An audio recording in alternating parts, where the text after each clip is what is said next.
Den Film, den Sie jetzt sehen werden, schildert die Tragödie von einer Gruppe von 5 Jugendlichen.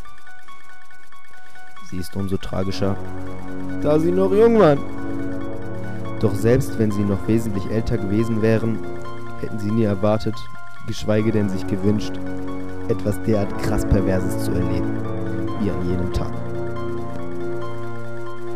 Ein gechillter Sommertag lief echt scheiße für sie.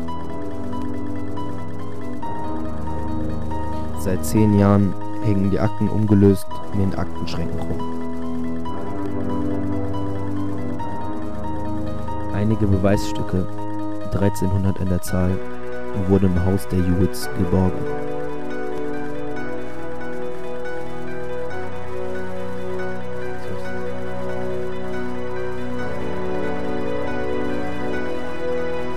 Doch kein Beweisstück war geiler als dieses Videoband.